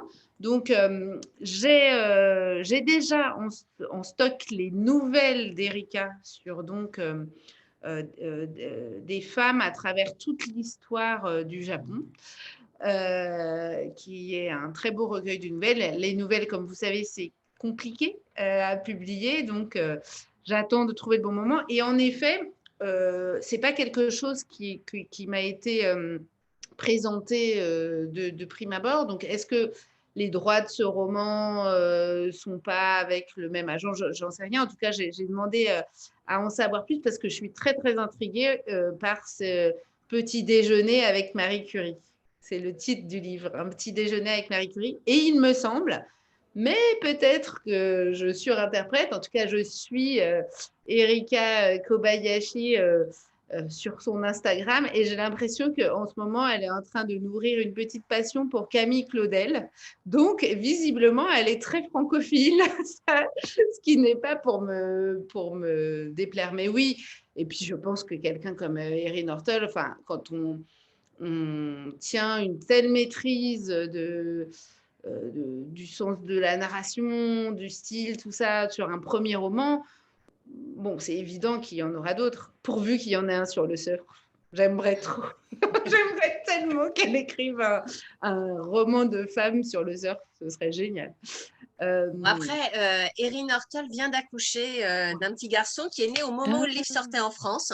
Donc, on va lui laisser un petit peu de temps pour écrire le deuxième. Non, ma question était justement sur ça. Vous auriez aussi pu ne pas forcément suivre les autrices, mais donner la chance à plus de femmes, des primo-romancières ou autres, mais les deux sont deux très bonnes idées. Mais voilà, c'était ma question véritablement, si vous vouliez ouvrir le champ des possibles ou au contraire garder le plus d'autrices au sein du catalogue pour pouvoir établir plus de livres de leur part. Alors moi, j'ai rien contre les primo-romancières, mais si c'est juste pour avoir leur premier livre et qui est super et puis pas la suite, je trouve ça un peu, je trouverais ça dommage. Après, il se peut, enfin, j'ai vu ça plein de fois dans les maisons où j'ai pu travailler. Après, il peut avoir d'un commun accord plus tellement envie de bosser ensemble et tout ça. Ça, c'est la vie des maisons d'édition. Mais je trouverais ça intéressant de voir ces autrices grandir chez Dalva. Alors oui, après se pose toujours la question de la place sur les programmes pour tous ces livres à venir. Ça, j'ai pas de réponse. Je vois le regard d'Ariane. Oui, surtout avec 10 livres par an. Non, mais ça se passe toujours très bien, hein, parce que, bon, déjà, toutes les autrices ne publient pas un livre par an. En général, c'est quelque chose qui prend du temps. Et puis, en fait, je trouve ça hyper frustrant de se dire qu'on ne fait que le premier roman, parce que c'est quand même ce qui est formidable dans nos métiers, c'est aussi d'accompagner une œuvre qui est en train de se faire, quoi. Donc non, moi, j'espère quand même qu'elles seront assez bien en notre compagnie pour vouloir signer un deuxième livre avec nous. Ouais. Mais je suis contente, Anthony, que tu évoques l'histoire du petit déjeuner avec Marie Curie, là, parce que ça m'intrigue énormément. J'ai demandé à la traductrice d'essayer de m'en dire plus. En tout cas, déjà, le titre est très beau. Et oui, moi aussi, j'ai été très intrigué. Déjà, j'étais très intrigué, donc il fallait absolument que je vous pose la question pour que déjà je le précommande. Donc oui. J'aimerais bien revenir sur la ligne, entre guillemets, même si j'aime pas forcément ce mot, la ligne éditoriale, mais en tout cas, votre canevas, vous publiez 10 livres par an. Pour l'instant, il n'y a que, on l'a dit tout à l'heure dans le chat, mais je préfère le dire pour ceux qui ne l'ont pas lu, pour l'instant, vous ne publiez que de la littérature étrangère, mais votre but, c'est quand même de publier aussi un petit peu de littérature française. Oui, alors l'idée, c'était, bon, évidemment, tant que la maison n'était pas annoncée, on avait peu accès aux manuscrits français. Hein. Bon, il y a quelques agents littéraires en France, mais ce n'est pas une pratique aussi répandue que pour les titres étrangers. Et puis bon, moi, c'était un domaine que je connaissais mieux, et donc j'avais tout de suite l'idée de titres que j'avais envie de faire. Mais on ouvre entièrement le catalogue à des autrices francophones, et dont la première sera publiée en janvier. Et puis, on espère en avoir d'autres sur l'année 2022. Donc là, on a commencé à recevoir énormément de manuscrits, en tout cas énormément pour notre taille, puisque faut les lire. Je trouve que d'envoyer son texte comme ça à une maison qui vient de se créer, juste, enfin, la plupart des femmes, en plus, elles écrivent elles ont écrit en accompagnement de leurs manuscrits des mots très gentils et encourageants parce qu'elles ont découvert la maison. On a eu la chance d'avoir une petite interview sur France Inter. Donc, beaucoup de femmes, par exemple, ont entendu ça et ont écrit en disant « Mais je trouve ça génial, l'idée de publier avec des femmes et tout. » Donc, je n'ai pas envie de ne pas leur répondre pleinement sur leur livre et de faire merci beaucoup de nous avoir envoyé votre manuscrit, au revoir, ou c'est pas pour moi, j'en sais rien. Donc, je veux les lire et leur dire ce que j'en pense. Donc, ça me prend un temps fou, puisque pour l'instant, je suis la seule lectrice. Voilà, c'est ce que j'allais demander. C'est ce que j'allais cool, demander, hein. si Marianne vous aidait ou pas sur le côté édition. Alors, ou pas du quand tout. il y en a un qui me plaît, je te le Ouais. montre. Je lui dis, Ouais. c'est bien ça. Parce que je trouve que Moi, en fait, je lis à partir du moment où Juliette doute. Généralement, je doute sur ce qui me plaît, pas sur ce qui me plaît pas. Et oui, parce que je trouve que c'est quand même hyper intéressant de penser à plusieurs et de réfléchir à plusieurs sur ces trucs. Mais c'est vrai qu'au départ, la première lecture, je la fais. Je la fais toute seule, donc on en a reçu vraiment beaucoup là. C'est depuis la mi-mars à peu près où la création de la maison a été connue. Donc voilà, il y a des pistes intéressantes, il y a vraiment des choses intéressantes. Donc je suis confiante. Et puis bon, alors en revanche, on n'a pas 1000 places sur le programme de l'an prochain, donc je veux vraiment aller pour des textes où je suis convaincue à 100%, quoi, parce que sinon. Et ce seront des romans. On est d'accord que des romans, mais française... si jamais, mais si jamais nous parviennent des récits ou des textes de non-fiction en français, c'est aussi possible. Hein, on n'est pas du tout. Là, pour l'instant, j'ai essentiellement reçu du roman. Okay. On n'a pas parlé encore des traducteurs parce que j'ai remarqué que sur les titres de 2021, il y aura des traductrices. Je crois qu'il n'y a que des traductrices aussi, de mémoire, et toutes différentes. C'est un hasard. Je n'exclus pas les hommes, les traducteurs. Alors là, pour le coup, je crois qu'on est dans la situation inverse. J'ai l'impression qu'il y a beaucoup plus de femmes traductrices. Valentine, je crois que j'ai... Il me semble. Hein. Il me semble, mais c'est un hasard complet. Je ne compte pas exclure les hommes traducteurs. Je pense qu'ils peuvent tout à fait rendre ce regard féminin sur le monde, comme les nombreuses traductrices ont absolument parfaitement rendu le regard des hommes sur le monde depuis très longtemps et très bien. Donc, voilà, c'est un hasard. Par contre, elles sont toutes différentes, malgré les langues qui sont plutôt communes. Comment vous choisissez justement ces traducteurs par rapport au texte qu'on vous propose ? Alors, il y en a que je connais depuis longtemps et donc je pense, je lis un texte et parfois je pense à tel traducteur ou telle traductrice qui a traduit ou avec qui j'ai travaillé sur un texte qui fait écho et dont je pense qu'il pourrait l'aimer. Malheureusement, ils sont pas toujours tous disponibles non plus. Hein. Les traducteurs, ils sont demandés, c'est des projets de longue haleine, donc les calendriers ne collent pas toujours. Mais j'ai beaucoup fonctionné par ce texte me fait penser à telle personne. Alors, ça peut être sur quelque chose d'aussi... par exemple, pour Valentine, c'était clairement... comme elle a dit tout à l'heure, une rencontre d'affinité. Quand on a passé ces 3 jours de festival ensemble, j'ai bien senti qu'on avait des sensibilités communes, des goûts communs, et j'ai tout de suite pensé à elle pour ce texte. Pour le texte japonais, je n'avais jamais publié de texte japonais, donc je me suis renseignée. On m'a conseillé tel traducteur, il n'était pas dispo, mais il m'a conseillé. Et puis, à un moment, plusieurs voix ont évoqué Mathilde Tamae-Bouon, Et j'ai regardé un petit peu son travail.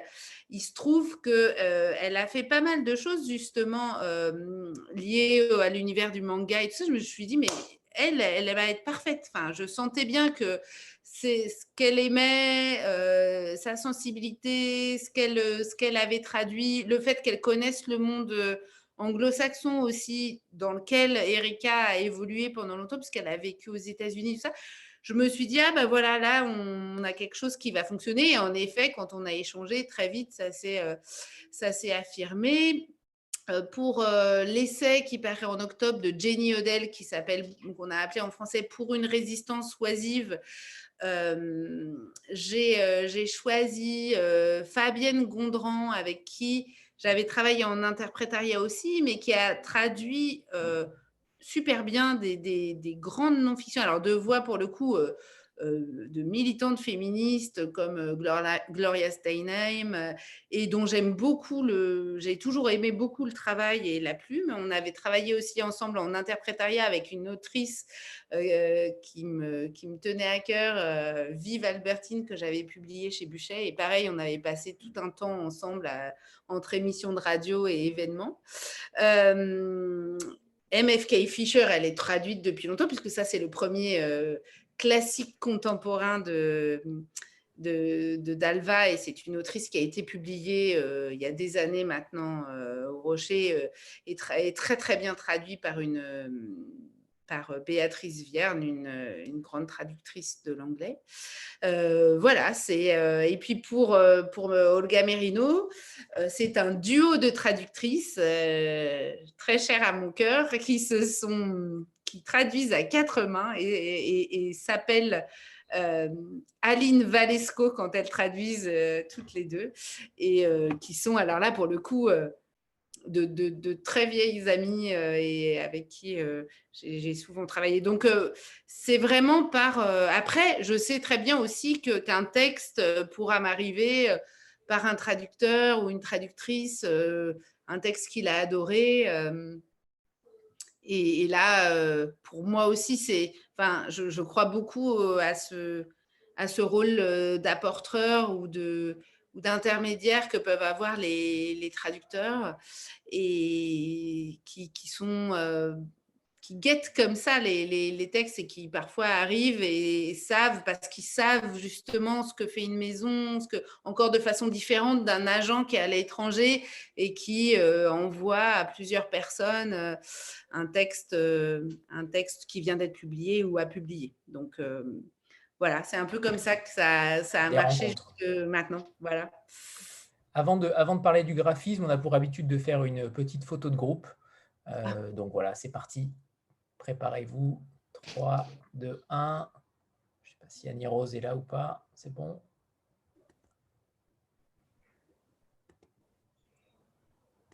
C'est bon. OK. Merci. Côté graphisme, je ne sais pas si Marianne a retrouvé son fichier ou pas. Mais... Alors, je n'ai pas retrouvé le fichier, mais je vais vous montrer rapidement quelques étapes de travail. Alors, le problème que j'ai, c'est que je suis nulle en Zoom. Donc, comment je fais pour vous montrer mon écran? Ah oui, c'est en bas. Écran partagé, oui. C'est ça? Oui, alors je vais juste... D'accord. Donc, l'animateur a désactivé le partage d'écran par les participants.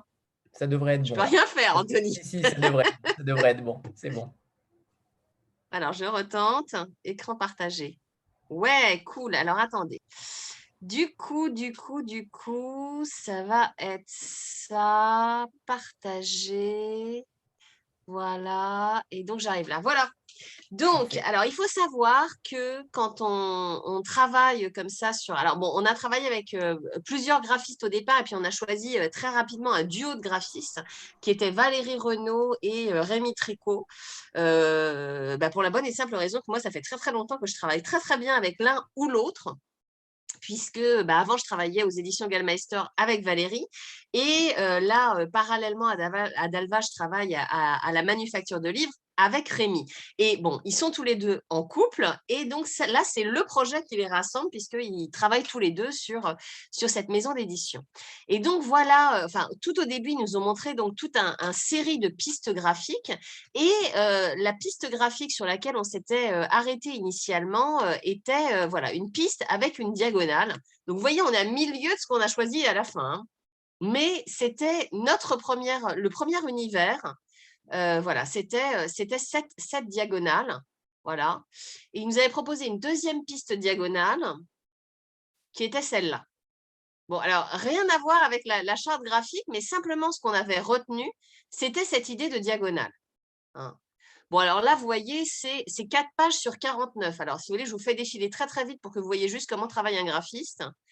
Donc, voilà, on a eu, vous voyez, d'autres pistes qui n'avaient dans des univers complètement différents. Hein, voilà, piste 7. C'est assez incroyable de voir le nombre de couvertures pour un seul livre qu'on vous a envoyé. Ah Vous bah, avez là, dû c'est pour refuser une charte graphique. Oui. On n'est pas du tout en train de réfléchir à des visuels. Là, Alors, on est vraiment… est-ce que tu peux juste remonter 2 secondes parce que il y a quand même une autre, encore. Ça, on a hésité avec ça. On a beaucoup hésité avec ça.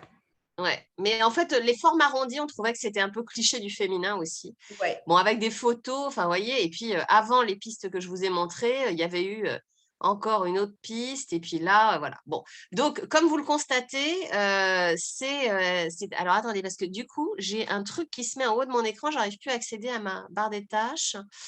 Je vais être obligée de faire comme ça. Est-ce que j'arrive à… Ah, mon Dieu. Oh, comment faire marcher ça? Bon, bah, je n'y arrive pas. Alors, attendez. En fait, j'ai un espèce une barre noire qui se met en en cliquant haut. sur échapper, sur échappe, escape. Ça devrait être bon, je Non, pense. ça ne me dit rien. Alors, bon, plus. En fait, j'essaie d'enlever cette barre. Mais en cliquant sur le bouton échappe, non? Non, ça ne fait rien. Ça fait rien? Échappe. D'accord. C'est que je n'arrive pas à avoir accès au haut de mon fichier où j'ai les différentes pages que je dois vous faire défiler. Parce que nous, on les voit. Hein. On voit les Ben différents oui, vous les voyez fichiers. parce que vous n'avez pas mon onglet en haut. Et en cliquant sur le petit carré en haut à droite à côté de la croix. Ça, attendez, déjà, c'est pas la bonne… Bon, vous avez mes trucs de vacances. Attendez, j'arrête le partage d'écran. Voilà. Et je vais aller modifier et je vais repartager ensuite. Donc, on y retourne. Donc, c'est pas ça. C'est pas voilà, c'est ce fichier-là. Voilà. Peut-être juste, pendant que Marianne cherche, c'est vrai qu'on avait l'idée, on avait très envie d'avoir quelque chose qui dise quand même une maison littéraire, voilà, par exemple, ces présentations-là, on les a mises de côté. On n'avait pas forcément envie d'une pleine page. On avait envie que le titre et l'auteur soient dans cette partie un petit peu plus classique d'un cartouche qui se distingue et qui soit sur un fond blanc ou blanc cassé, en tout cas. Et que assez vite, ce biais a vraiment retenu notre attention, surtout que pour ceux qui ont le livre, comme vous savez, il se poursuit de façon super élégante sur les rabats. Ouais, je vais vous montrer ça. Alors, attendez, là, je suis arrivée au deuxième. Donc, voilà. Donc, là, donc, on avait eu ces premières images, ces premières pistes. Donc, on avait dit à Valérie et Rémi qu'on aimait beaucoup ça. Et donc, c'est là qu'ils ont commencé à nous proposer quelque chose qui est très, très proche de ce qu'on a aujourd'hui. Alors, il y a 2-3 petites choses qui changent. Mais voilà, comme vous le constatez, on était déjà dans le biais. Bon, alors là, on n'a pas tout de suite choisi ces pistes. Hein.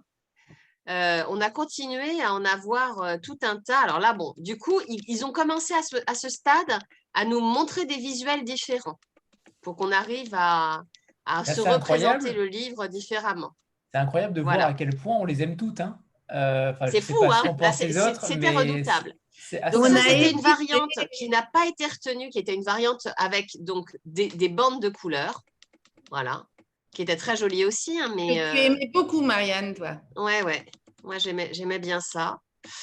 Et puis après, comme on aimait bien aussi les ronds, donc ils avaient retravaillé sur cette idée de forme un peu différente, mais bon, là, on n'était plus du tout convaincus.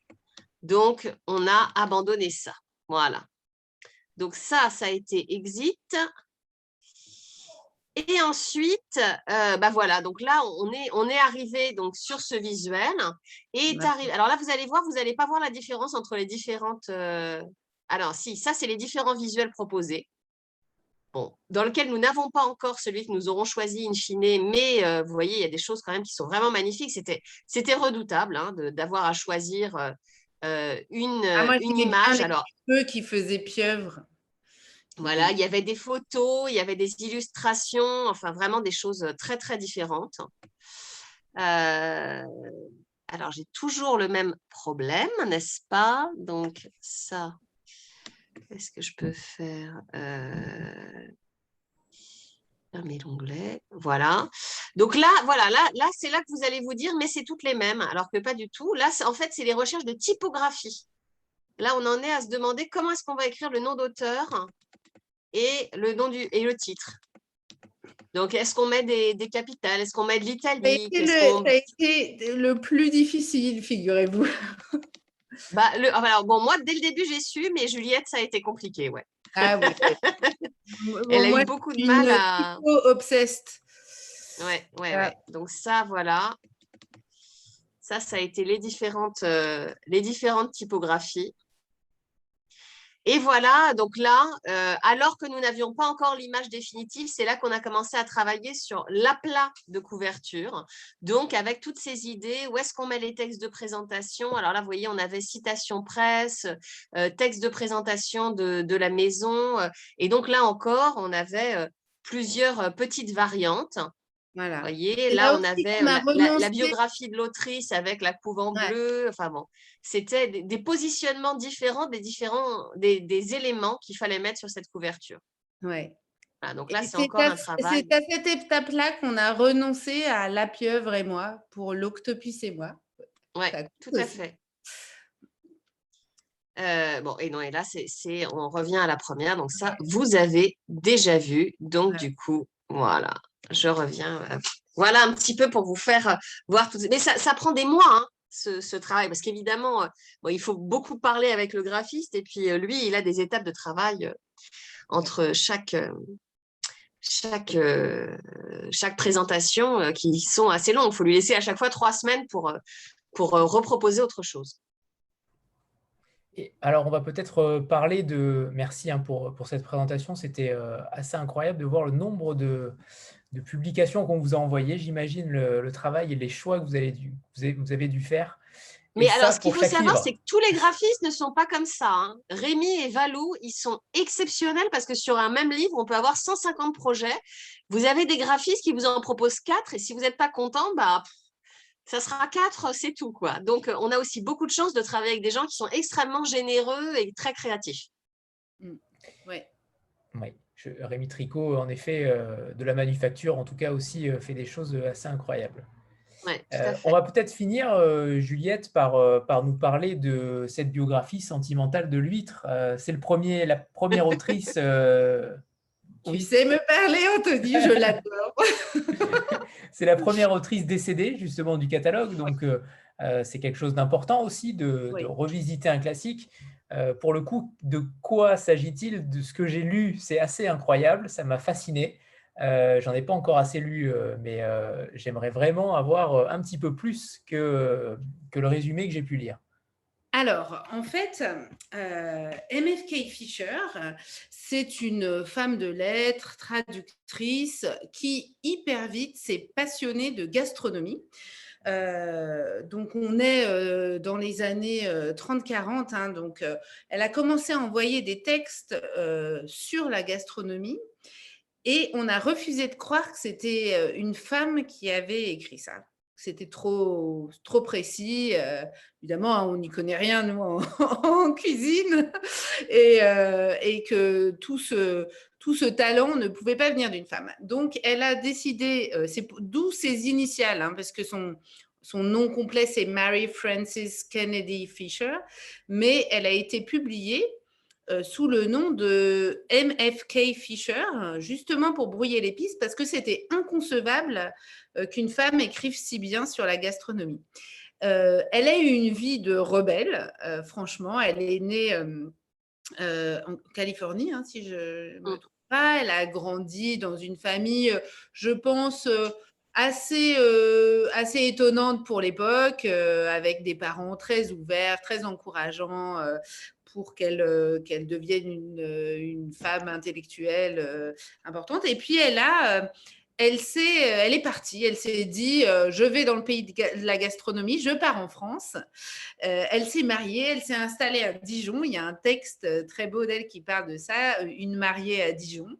Et là, son art à décrire les plaisirs du goût a complètement explosé. Elle a passé son temps ensuite à voyager entre la France et les États-Unis en publiant des livres qui sont à la fois des livres de réflexion sur le goût, des livres de littérature et quasi de poésie, et des livres de recettes, ce qui est une combinaison qui comme ça, semble très étrange, mais qui est vraiment ce qui la qualifie.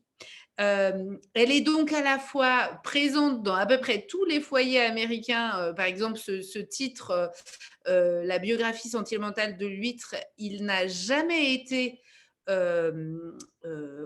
indisponible à la vente depuis 1942, je crois. Donc, en continu, elle existe dans les librairies, la ménagère américaine a lu MFK Fisher. Et en même temps, c'est une langue incroyable, extrêmement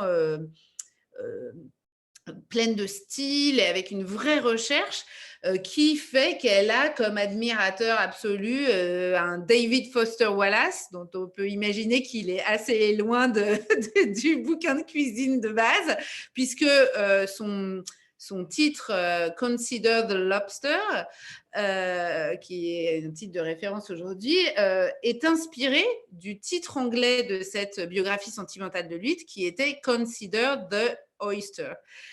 Donc, elle est à la fois vénérée d'une espèce de scène underground poétique américaine et d'à peu près tout ce que l'Amérique compte de ménagères intéressées par la gastronomie. Elle est aussi évidemment citée comme exemple par les grands food travelers, la contemporains, les Anthony Bourdain et tout ça, tous ces gens qui ont fait de la narrative non-fiction sur la cuisine, la gastronomie et l'expérience sensuelle du fait de manger.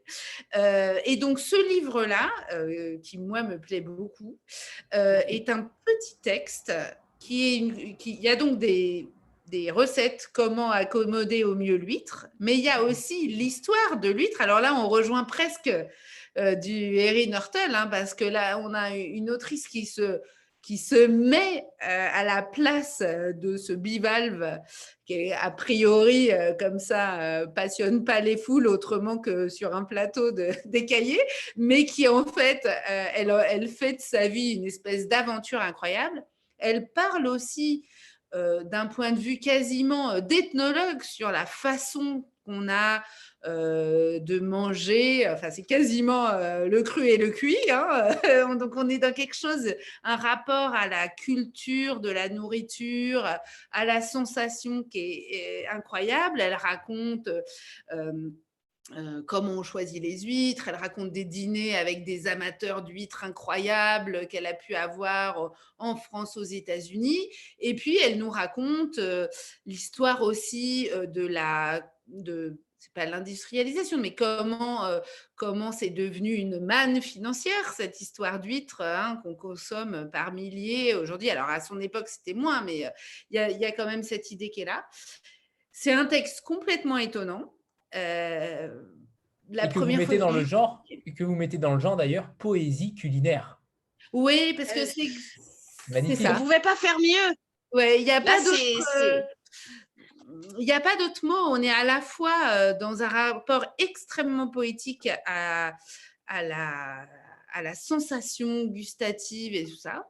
Et on est aussi dans dans un récit de gastronome qui se raconte. Enfin, il y a quelques grands récits de chefs, où là, en ce moment, il y a un titre qui est un peu dans cette optique. Je pense au titre chez Stock, L'écume des pâtes, de ce jeune chef italien qui a débarqué à Paris pendant ses études et puis qui refait un voyage au pays parce qu'il se pense un peu imposteur et il voudrait absolument connaître la moindre cuisine du moindre petit caboulot italien pour se réapproprier cette culture culinaire. Donc, on est vraiment dans cet univers-là. Hein. On parle de manger et elle dit c'est un sens, ce sens gustatif qui est absolument littéraire. Donc, j'en fais de la littérature, j'en fais de la poésie.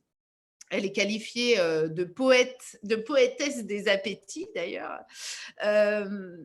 Et puis, elle parle de façon, du coup, très libre et très affranchie de quelque chose. C'est ça qui m'a plu, c'est qu'elle est subversive jusqu'au bout parce qu'elle prend aussi comme thème d'écriture ce qui peut paraître le moins féministe possible, ce qui nous ramène à notre tambouille et à nos cuisines. Et je trouve ça très culottée parce pour elle, c'est clairement une source, ça a été une source d'affranchissement personnel, ça a été l'occasion de voyage, de passer des frontières qui étaient interdites aux femmes à l'époque.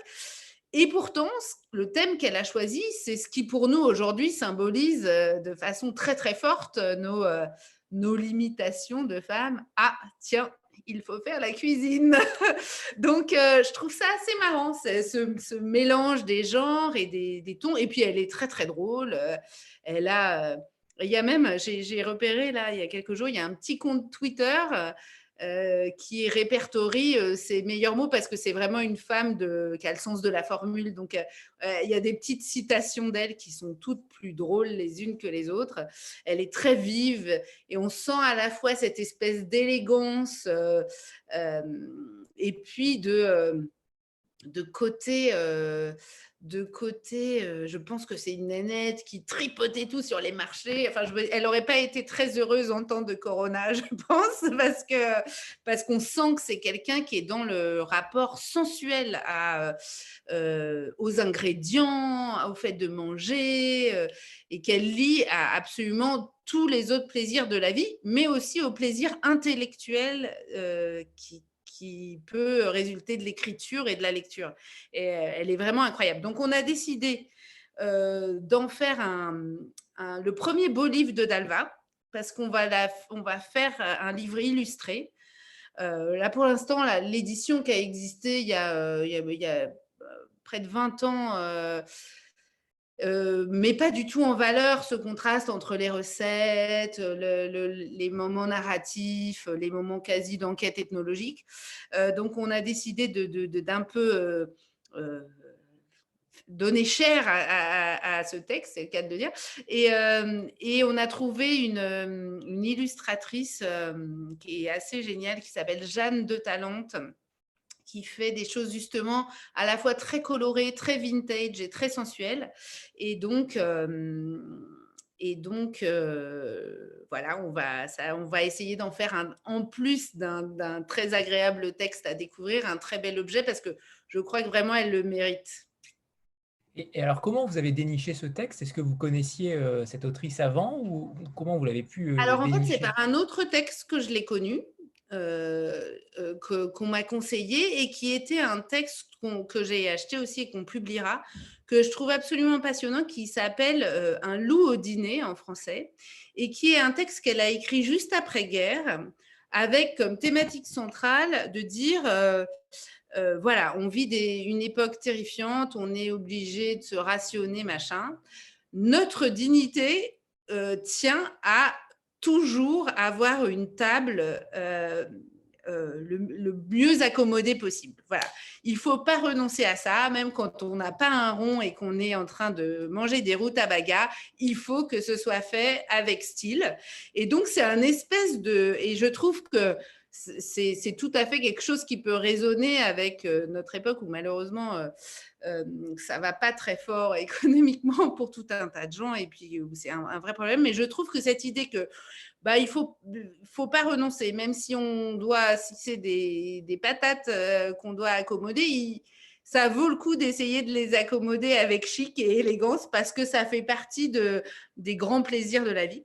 Et donc, c'est ce texte que j'ai connu en premier, que j'ai lu. Je vivais en Angleterre où elle est assez connue, moins qu'aux États-Unis, mais quand même assez connue, et où une maison d'édition a fait des très belles rééditions de ses principaux textes.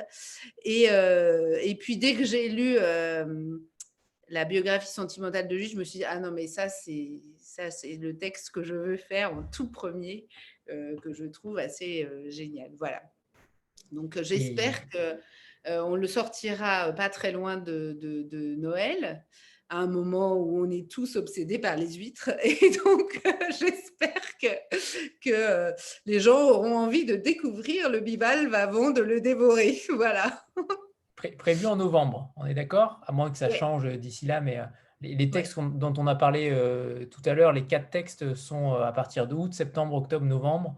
Voilà, alors il y aura donc Atmosphère, le géniophile, la bibliothécaire dont je vous ai parlé, qui sera le 19 août. Il y aura Olga Merino, l'étrangère, le western dont on vous a parlé au 9 septembre. Il y aura pour la rentrée des essais le Jenny Odell sur la résistance oisive, pour une résistance oisive, qui traite de sujets donc autour de cette idée de l'économie de l'attention, qui est un texte qui se rapproche un peu pour les amateurs de non-fiction de thématiques d'un livre qui a pas mal marché, L'âge du capitalisme de surveillance. Hein, c'est un texte qui a des échos, mais qui est en même temps plus manifeste et plus dans l'esprit d'un manifeste que dans le côté universitaire du livre de Shoshana, j'ai oublié son nom de famille, mais bon, je pense que vous voyez tous le livre dont je parle. Et puis en novembre, le MFK Fisher, notre première autrice de classiques contemporains. Voilà. Et après, un super programme en 2022 qu'on est en train de terminer, de prévoir et de concocter. Voilà. Que ça fait du bien de voir une maison d'édition qui se lance avec autant de passion. C'est si rafraîchissant. Bravo parce que vous avez donné envie, je pense, à chacun d'entre nous, de découvrir des textes sur lesquels on ne sait pas forcément aller, peut-être. En tout cas, sur une biographie sentimentale de l'huître, peut-être pas. Mais clairement, c'est assez dingue à quel point vous parlez bien de vos textes et avec passion. Donc, voilà. Bravo. Merci infiniment pour cette rencontre. On vous souhaite vraiment le meilleur. Regardez mon beau petit cadeau du jour. Nous. Voilà. Donc, je partage mes obsessions en famille, comme vous pouvez voir. Et bonne fête à toutes les mamans. Il vous reste encore quelques heures pour profiter des bracelets en pâte à modeler et autres cadeaux. Surprenant qu'on garde toujours avec plaisir. Marianne, tu vas la voir au bureau, hein, je te dis tout de suite. Oh, mais j'en suis ravie. Merci à tous. C'était vraiment super. Alors, est-ce que je vais pouvoir voir tout ce que vous avez écrit parce que du coup, moi, je me concentrais sur l'image. Marianne, elle me racontera. Oui, tu peux reprendre. Ok, génial. Je pense, c'est sur le côté. Je connais rien à Zoom, c'est pas à moi qu'il faut demander. Je ne sais même pas comment j'ai réussi vers le tout ça. Il y a eu beaucoup de messages, ça m'étonnerait que vous puissiez tout lire. Ouais. Merci à tous, vraiment. Merci à vous tous. Merci à vous. Merci à tous les trois. Merci Valentine, Juliette et Marianne. Au revoir tout le monde. Bonne soirée. Bonne soirée. Au revoir. Au revoir. Au revoir tout le monde. Au revoir.